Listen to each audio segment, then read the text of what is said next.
Good evening बच्चों। देखो बच्चों, अपनी जियोग्राफी के अंदर अब लास्ट चैप्टर जो है वो अपने शेष रहा है। इसके बाद में अपनी फर्स्ट बुक जो है वो कंप्लीट हो जाएगी।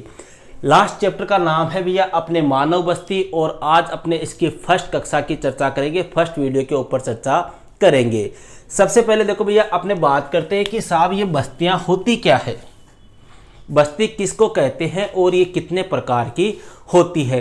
तो देखो, बस्ती आप सब लोग जानते हो वैसे बस्ती क्या होती है, ठीक है। अगर अपने नॉर्मल एक साधारण सी परिभाषा दे तो कहने का मतलब हो गया कि जहाँ पर मकान होते हैं और उनमें लोग निवास करते हैं वो क्या हो गई, बस्ती हो गई। मतलब जहाँ पे 5-7 मकान हो गए, 10 मकान हो गए, वहाँ पर लोग रह रहे हैं, वही क्या हो गए भैया, बस्ती हो गए। अपने गांव में नहीं कहते क्या कि सर ये जाटों की बस्ती है, ये राजपूतों की बस्ती है, ये ब्राह्मणों की बस्ती है, ठीक है। मतलब जहाँ पे 5-7 10 15 गांव 15-20 मकान हो और वहाँ पर कौन निवास कर रहे हो, लोग निवास कर रहे हो, मनुष्य रह रहे हो, मानव रह रहा हो, वही क्या होती है भैया, बस्ती होती है। अपने किताब के अकॉर्डिंग देखें तो भैया अपने कह सकते हैं कि ऐसा स्थान जो स्थायी रूप से बसा हुआ है। कैसे बसा हुआ है, स्थायी रूप से, मतलब वहां पर कोई जगह है, वहां पर 5-10 मकान है और वे स्थायी रूप से वहां पर रह रहे हैं, वह जगह स्थायी रूप से वहां पर बसी हुई है, वही क्या कहलाती है, बस्ती कहलाती है।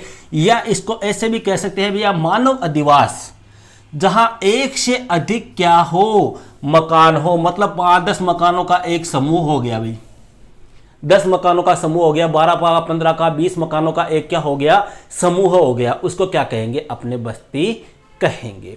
अब बात आती है साहब बस्ती जो होती है वो कितने प्रकार की होती है। तो देखो भैया ध्यान रखना, अपने कार्य के आधार पर या अपने कई व्यवसाय के आधार पर या बिजनेस के आधार पर या मनुष्य की जो आजीविका है उसके आधार पर अपने बस्तियां जो है वो मुख्य रूप से कितने भागों में डिवाइड की गई है, 2 भागों में बांटी गई है। या बस्तियां जो है वो कितने प्रकार की होती है, 2 प्रकार की होती है। एक तो होती है ग्रामीण बस्ती और दूसरी होती है अपने कौन सी बस्ती, नगरीय बस्ती। पहली हो गई ग्रामीण बस्ती, दूसरी कौन सी हो गई, नगरीय बस्ती। अब ग्रामीण बस्ती किसको कहेंगे, नगरीय बस्ती किसको कहेंगे। अब ग्रामीण बस्ती तो देखो भैया सीधी सी बात है, जो गांव की बस्तियां होती है वो कौन सी हो गई, ग्रामीण बस्तियां। नगरीय बस्तियां जो शहरों की होती है, ठीक है। लेकिन इनकी थोड़ी सी अपने डिटेल से अपने खुल के थोड़ी सी अपने चर्चा करते हैं। तो सबसे पहले बात करेंगे भैया अपने ग्रामीण बस्तियों की। तो देखो, ग्रामीण बस्ती गांव में रहने वाले प्रत्यक्ष रूप से भूमि से नजदीकी संबंध। ग्रामीण बस्तियां कौन सी होगी भैया, जो गांव में होती है, अर्थात जो लोग गांव में रहते हैं, मकान बनाकर रहते हैं, उनकी जो बस्तियां होती है उनको क्या कहते हैं, ग्रामीण बस्तियां। या जो बस्तियां गांव में पाई जाती है वो कौन सी होती है, ग्रामीण बस्तियां होती है भैया। और इन लोगों में भैया प्रत्यक्ष रूप से भूमि से नजदीकी संबंध होता है। मतलब भूमि से नजदीकी संबंध कैसे, क्योंकि यहाँ पर ये इसी भूमि पर रहते हैं, इसी भूमि पर ये खेती का कार्य करते हैं, इसी भूमि पर इनके पूर्वज निवास करते हैं, इसलिए इनका क्या होता है, भूमि से एक नजदीकी रिलेशन होता है, नजदीकी रिश्ता होता है। और इनका जो प्रमुख व्यवसाय जो है वो कौन सा हो गया भैया, अपने जो प्राथमिक क्षेत्र की क्रिया आती है, अपने 4-5वें चैप्टर में पढ़ा था, प्राथमिक क्षेत्र द्वितीय क्षेत्र, ये ठीक है। तो प्राथमिक क्षेत्र में अपने जैसे कृषि है, खेती बाड़ी, ठीक है, अपने पशुपालन है, अपने मत्स्य पालन है, इस प्रकार की जो क्रियाएं हैं वो ग्रामीण बस्तियों के द्वारा मुख्य रूप से की जाती है। अरे सीधी सी बात है भैया, अपने भारत की लगभग 70% जनसंख्या जो है वो कहाँ निवास करती है, गाँव में निवास करती है। और जो लोग गाँव में निवास करते हैं भैया उनका प्रमुख कार्य क्या होगा, कृषि और पशुपालन। समझ रहे हो, जिनका प्रमुख कार्य क्या होगा, कृषि और पशुपालन होगा। तो अतः अपने कह सकते हैं कि ग्रामीण बस्तियों में जो व्यक्ति निवास करते हैं उनका मुख्य व्यवसाय, उनकी मुख्य आजीविका जो है वो क्या होती है, प्राथमिक क्षेत्र की गतिविधियां होती है। और प्राथमिक क्षेत्र की गतिविधियों में कृषि, पशुपालन और मत्स्य या मछली पालन। अब यह यहाँ पर ग्रामीण बस्तियां जो है, अपने ग्रामीण बस्ती की बात की, अब ये ग्रामीण बस्तियां भी जो है वो कितने प्रकार की होती है, 2 प्रकार की होती है। या इनको भी भैया अपने 2 भागों में डिवाइड कर सकते हैं। किनको, ग्रामीण बस्तियों को। सबसे पहले बात करते हैं भैया सहत बस्ती। एक तो कौन सी हो गई, सहत बस्ती, और दूसरी हो गई भैया प्रकीर्ण बस्ती। कहाँ की बस्तियों की बात है? ये ग्रामीण बस्तियां जो है, देखो पहले तो बस्तियां कितने प्रकार की थी? 2 प्रकार की, एक ग्रामीण एक नगरीय। फिर ग्रामीण जो है भैया इनको 2 भागों में अलग अलग बांट दिया, एक तो सहत बस्ती और दूसरी प्रकीर्ण बस्ती। अब बात आती है साहब ये सहत कौन सी होती है, प्रकीर्ण कौन सी होती है? कई बार इनमें देखो क्वेश्चन कैसे आता है, इन दोनों में अंतर पूछ लेते हैं कि सहत और प्रकीर्ण में कोई 2 अंतर बताइए, या ग्रामीण या नगरीय बस्तियों में अंतर बताइए, ठीक है। या कई बार इनकी विशेषता पूछ लेते हैं, 2-2 4-4 विशेषताएं बताइए। तो देखो भैया बात करते हैं अपने सहत बस्ती की। इसकी पहली खास बात क्या होती है कि इसमें जो मकान होते हैं ना वो पास पास में होते हैं। पास पास में कैसे? अपने गाँव में देखा होगा भैया, कई मतलब जो मेन बाजार होता है, मेन चौक होता है, मेन क्षेत्र होता है, वहां पर पास पास में मकान बने होते हैं लोगों की, ठीक है। जैसे सिटी में बने होते हैं उस प्रकार से नजदीक नजदीक टच में मकान बने होते हैं, एक छत दूसरे टच हो रही है, तीसरे के टच हो रही है, इस प्रकार से क्या होते हैं मकान बने होते हैं। किसमें? सहत बस्ती में, ठीक है। दूसरी खास बात, बस्तियां नदियों के आसपास में होती है। नदियों के आसपास में कोई नदी जा रही है भैया, ठीक है, तो ये सहत बस्तियां होगी इस नदियों के आसपास में होगी, ठीक है। क्यों? क्योंकि नदियों के आसपास से भैया मिट्टी जो है काफी उपजाऊ होती है, वहां पर एक कृषि पशुपालन का कार्य जो है वो आसानी से कर सकते हैं, पीने के लिए इनको जल उपलब्ध हो सकता है। इन सहत बस्तियों में भैया सभी लोग जो है वो कैसे रहते हैं? आपस में घुल मिलकर रहते हैं, मिलजुल कर रहते हैं, एक दूसरे का क्या करते हैं? सहयोग करते हैं।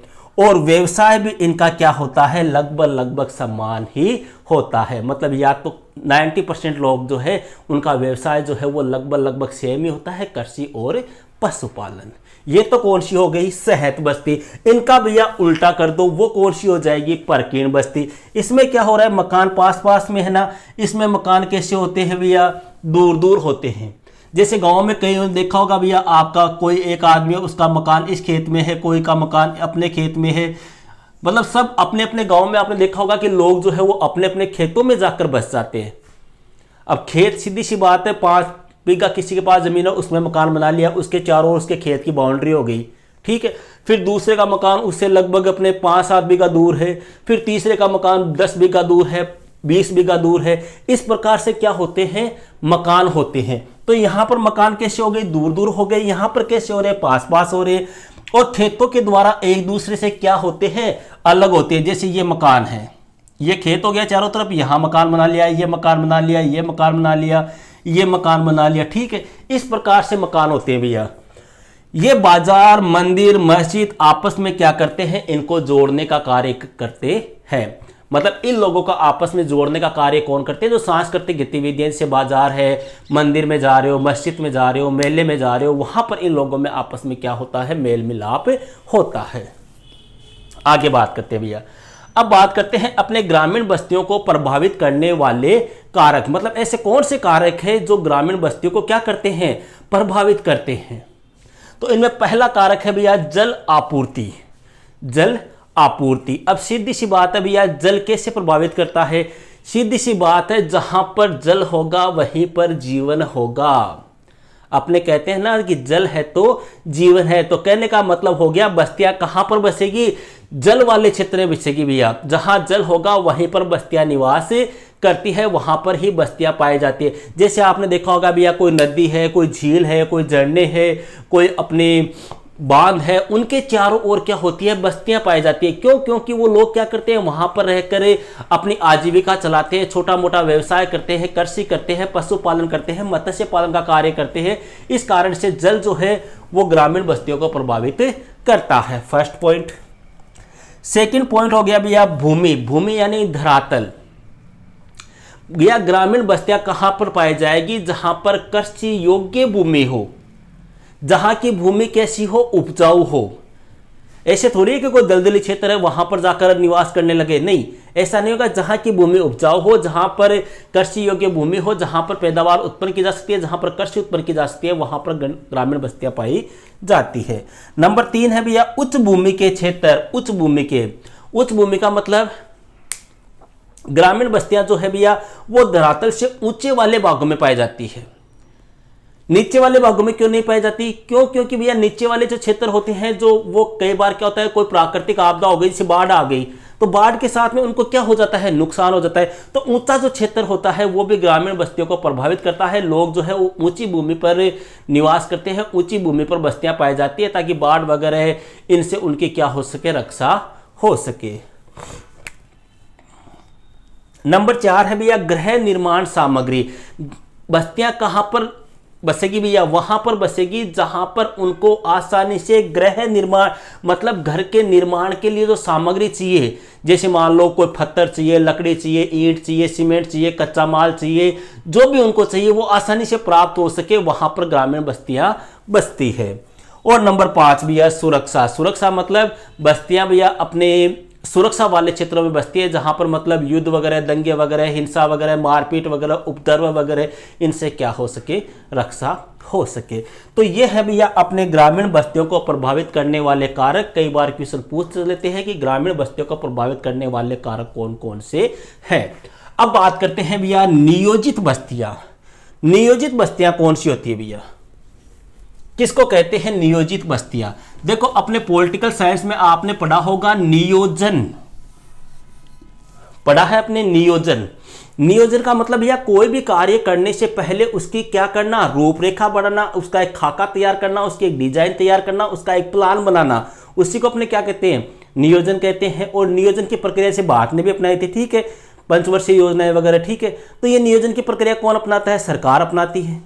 या अपने कई, जैसे अपनी बात कर ले भैया, अपने कई बार क्या होता है, कोई भी मकान बनाने से पहले, कोई ढांचा खड़ा करने से पहले उसका हम एक क्या बनाते हैं, डिजाइन बनाते हैं। जैसे मकान बनाने से पहले अपने क्या बनाते हैं, उसका नक्शा बनाते हैं, ठीक है। फिर उसके अकॉर्डिंग अपने मकान का निर्माण करते हैं, वो क्या हो गया, नियोजन या प्लानिंग। तो भैया यहाँ पर नियोजित बस्तियां कौन सी होती है? ऐसी बस्तियां जो किसके अंडर में होती है? सरकार। मतलब कोई जमीन है जो किसके अंडर में है? सरकार के अंडर में है, और सरकार के द्वारा वहां पर बस्तियां बसाई जाती है। सरकार के द्वारा एक योजना के तहत, एक प्लानिंग के तहत, एक नियोजन की प्रक्रिया के तहत वहां पर बस्तियां बसाई जाती है। उन्हें क्या कहते हैं भैया? ग्राम नियोजित बस्तियां कहा जाता है। जैसे आप कई बार शहरों में नहीं देखते क्या, अपने कॉलोनी कट रही है गवर्नमेंट के द्वारा, लॉटरी फॉर्म वगैरह भरते हैं, यूआईटी अप्रूव्ड कॉलोनियां होती है, तो वो सब क्या है भैया? नियोजित बस्तियां है। इनमें अपने व्यक्ति जो है वो अपनी मर्जी के अनुसार निवास नहीं कर सकता, सरकार के ऊपर डिपेंड करता है। और यहां पर जो भी सुविधाएं होती है वो भी अपने सरकार के द्वारा ही उपलब्ध करवाई जाती है। जैसे अपने आवास है, बिजली है, पानी की सुविधाएं हैं, ये सारे भी किसके द्वारा उपलब्ध कराई जाती है? सरकार के द्वारा उपलब्ध करवाई जाती है। अब आता है भैया ग्रामीण बस्तियों के प्रतिरूप या पैटर्न, ठीक है, कि ग्रामीण बस्तियां जो है वो भी भैया अपने संरचनात्मक रूप से या प्रतिरूप इनका जो है वो अलग अलग होता है, इनका पैटर्न जो है वो भी क्या होता है? अलग अलग होता है। कई बार आप गांव में देखते होंगे कई मकान तो ऐसे सीधी लाइन में बने हुए हैं, कई मकान ऐसे गोलाकार बने हुए हैं, कोई मकान ऐसे अक्ष की आकृति में बने हुए हैं, कोई मकान वाई की आकृति में बने हुए हैं, कई बार मकान नदियों के दोनों ओर बने हुए हैं, ठीक है। तो ये क्या है? बस्तियों के प्रतिरूप है, उनकी संरचना है, उनका पैटर्न है। तो ग्रामीण बस्तियों के प्रतिरूप की चर्चा करते हैं। तो भैया प्रतिरूप के अनुसार ग्रामीण बस्तियों को 3 आधारों पर अपने डिवाइड किया गया है, ठीक है। पहला कौन सा है भैया? विन्यास के आधार पर, दूसरा है कार्य के आधार पर, और तीसरा है आकृति के आधार पर। कि विन्यास के आधार पर ग्रामीण बस्तियां कितने प्रकार की होती है, कार्य के आधार पर कितने प्रकार की होती है, और आकृति के आधार पर कितने प्रकार की होती है, यह भी आपको ध्यान रखना है भैया। पहले बात करेंगे अपने विन्यास के आधार पर। सिंपल है, कोई विशेष नहीं है। देखो विन्यास के आधार पर बस्तियां भैया पहले कौन सी होगी? मैदानी ग्राम, मतलब ऐसे गांव जो कहां बसे होते हैं? मैदानों में बसे होते हैं भैया, वो कौन सी हो गई? मैदानी ग्राम, ठीक है। मैदान है, समतल भूमि है, वहां पर पाए जाते हैं वो मैदानी ग्राम।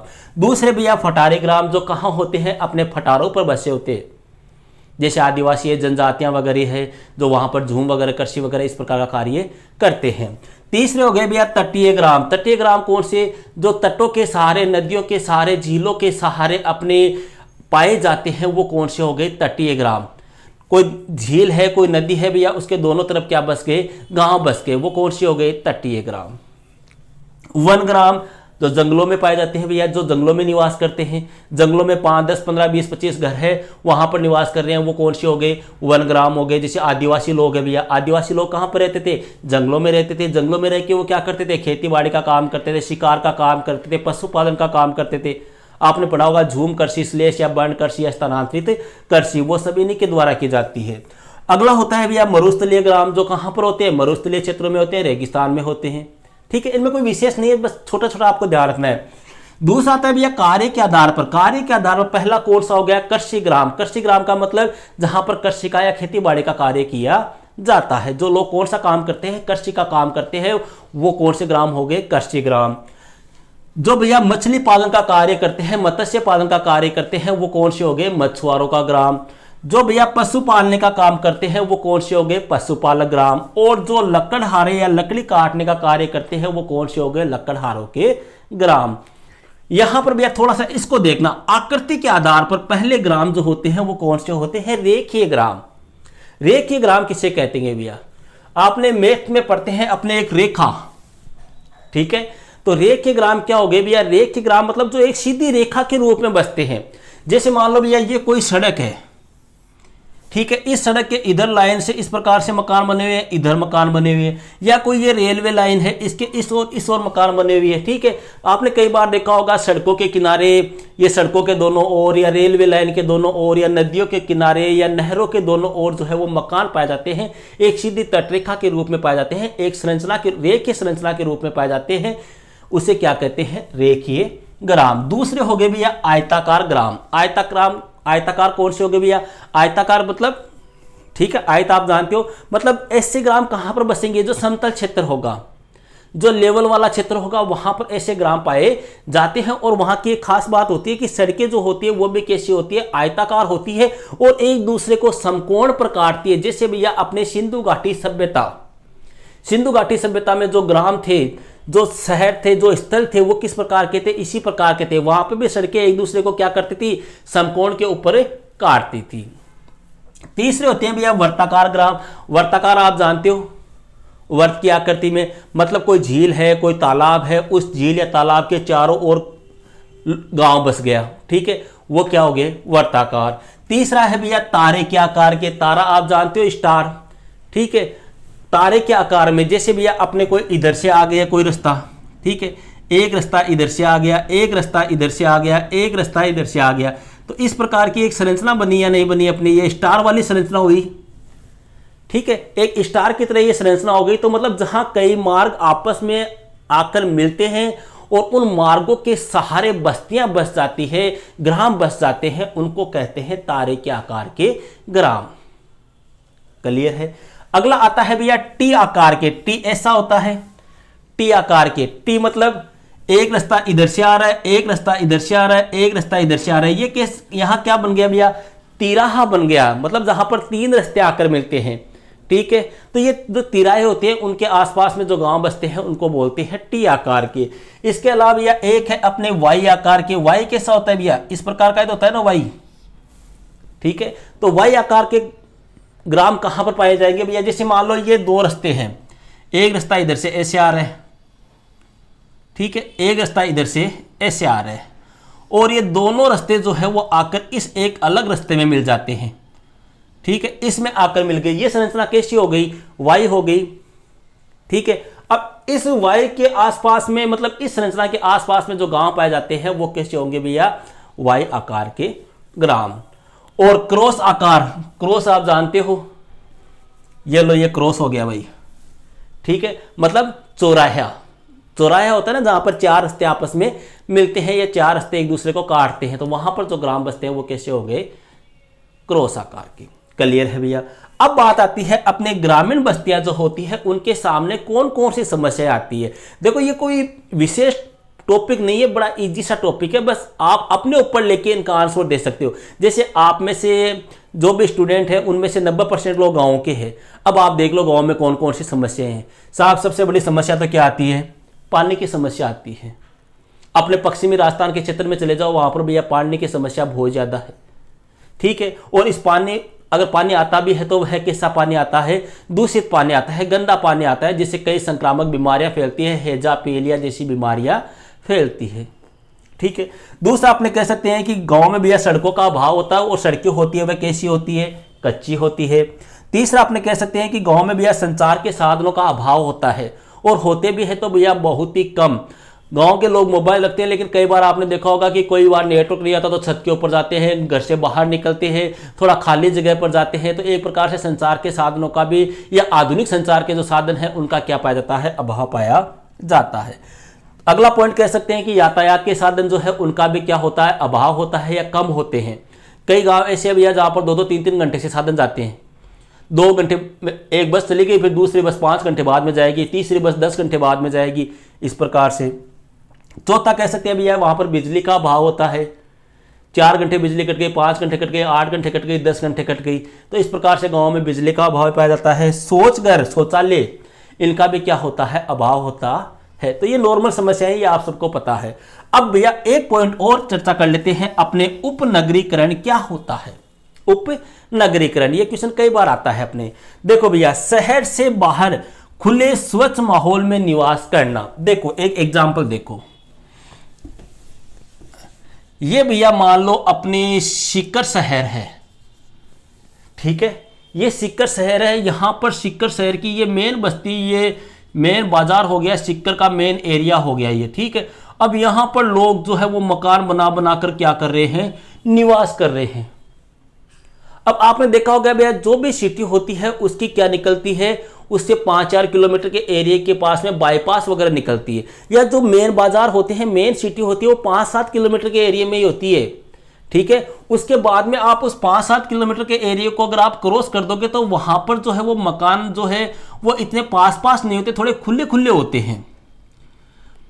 समझ गए, मेन बाजार होते हैं, मेन सिटी होती है, वहां पर मकान पास पास होते हैं। लेकिन जैसे ही आप थोड़ा बाहर निकलोगे, वहां मकान जो है वो मकान एकदम टच में नहीं होते, खुले वातावरण में होते हैं। तो भैया अपने जो मेन सिटी होती है, उस मेन सिटी से थोड़ा सा बाहर अपने खुले या स्वच्छ माहौल में आकर निवास करना और वहां पर एक नगरीकरण की प्रक्रिया प्रारंभ कर देना, वही क्या कहलाता है, उपनगरीकरण। मतलब नगर से बाहर, नगर से थोड़ा सा बाहर, नगर के अंदर ही लेकिन नगर से थोड़ा सा बाहर एक खुले माहौल में निवास करने की प्रक्रिया, वही क्या है, उपनगरीकरण है। तो ये थी भैया अपने आज की क्लास। बाकी अपने नगरीय बस्तियां, उनकी चर्चा कर लेंगे अपने नेक्स्ट वीडियो में। ओके भैया, दैट्स ऑल।